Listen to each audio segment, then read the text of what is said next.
भारत चीन तनाव के साथ इन दिनों दक्षिण कोरिया और ड्रैगन के बीच अमेरिकी ठाट को लेकर विवाद गहरा गया है। दरअसल दक्षिण कोरिया ने अपनी सीमा सुरक्षा के लिए अमेरिकी डिफेंस मिसाइल सिस्टम ठाट की तैनाती की योजना बनाई है। इसे लेकर चीन ने गहरी आपत्ति की है। भारत ने अपनी सीमा के समीप डिफेंस मिसाइल सिस्टम S-400 की तैनाती की। ऐसे में सवाल उठता कि आखिर ये डिफेंस मिसाइल सिस्टम क्या है, भारत और दक्षिण कोरिया ने सीमा पर इसकी तैनाती क्यों है। इसके अलावा यह भी जानेंगे कि ठाट मिसाइल का भारत से क्या लिंक है।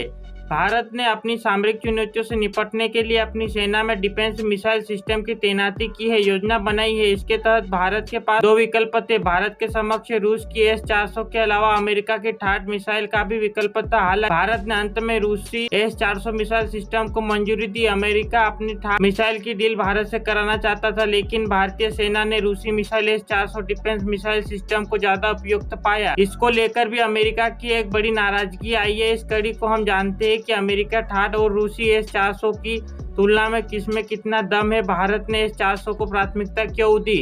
भारत ने S-400 को इसलिए खास माना। S-400 मिसाइल प्रणाली सुरक्षा की दृष्टि से भारत के लिए बेहद महत्वपूर्ण है। भारत के लिए S-400 की तैनाती का मतलब है कि जब दुश्मन देश के विमान अपनी हवाई क्षेत्र में उड़ रहे होंगे तब भी उन्हें आसानी से ट्रैक किया जा सकेगा। इसके अलावा युद्ध की स्थिति में इस प्रणाली को सिर्फ 5 मिनट में सक्रिय किया जा सकता है। इसे भारतीय वायुसेना संचालित करेगी और इससे देश के हवाई क्षेत्र में सुरक्षा को सुदृढ़ किया जा सकेगा। ठाट और S-400 में कौन है ज्यादा ताकतवर। S-400 और ठाट दोनों ही एयर डिफेंस मिसाइल प्रणाली है, लेकिन दोनों की मारक क्षमता में काफी अंतर है। S-400 जहां कई स्तर की रक्षा प्रणाली पर काम करती है, वहीं ठाट सिंगल लेयर डिफेंस प्रणाली है। इन दोनों मिसाइल प्रणालियों को एक दूसरे की टक्कर का माना जाता है। रूस के S-400 मिसाइल प्रणाली की सबसे बड़ी खासियत है कि यह करीब 400 किलोमीटर के क्षेत्र में दुश्मन के विमान, मिसाइल और यहां तक कि ड्रोन को भी नष्ट करने में सक्षम है। इसी सतह से हवा में मार करने वाली दुनिया की सबसे सक्षम मिसाइल प्रणाली मानी जाती है। उसी S-400 की ताकत का अंदाजा इस बात से लगाया जा सकता है कि वह अमेरिका के सबसे उन्नत फाइटर जेट F-35 को भी गिराने की क्षमता रखती है। इसके अलावा इस रक्षा प्रणाली से विमान सहित क्रूज और बैलिस्टिक मिसाइलें और जमीनी लक्ष्यों को भी निशाना बनाया जा सकता है। इसके अलावा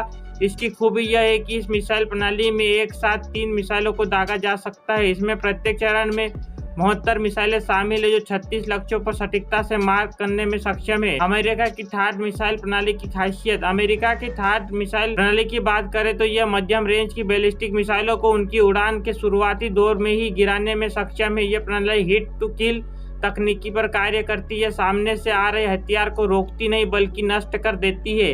यह 200 किलोमीटर तक की और 150 किलोमीटर की ऊंचाई तक मार करने में सक्षम है। ठाट डिफेंस प्रणाली के जरिए करीब 200 किलोमीटर दूर की तक और 150 किलोमीटर की ऊंचाई तक भी टारगेट को पलक झपकते ही खत्म किया जा सकता है। इस तकनीकी में मौजूद मजबूत रडार सिस्टम आसपास की मिसाइल को उसकी लॉन्चिंग स्टेशन पर ही पकड़ लेता है और निशाने को शुरुआत में ही खात्मा कर देता है। ठाट प्रणाली से एक बार में 8 एंटी मिसाइल दागी जा सकती है। दुनिया के इन मुल्कों के पास है ये प्रणाली। दुनिया के कई मुल्कों के पास ये रक्षा प्रणाली है। अमेरिका के अलावा यह सिस्टम रूस के पास है। यह मिसाइल रूस की राजधानी मॉस्को और कुछ अन्य प्रमुख शहरों में तैनात है। रूस में इसे 1995 में तैनात किया गया था। इसके अलावा फ्रांस, ब्रिटेन और के पास भी इस प्रकार की रक्षा प्रणाली है। इन मुल्कों के पास इंटरसेप्टर किलर मिसाइलें हैं। चीनी सेना PLA ने वर्तमान में एंटी बैलिस्टिक मिसाइलों की श्रृंखला विकसित की है। इजराइल के पास अपने प्रक्षेपास्त्र प्रणाली का उपयोग करके छोटी से लंबी दूर की मिसाइलें के लिए एक राष्ट्रीय मिसाइल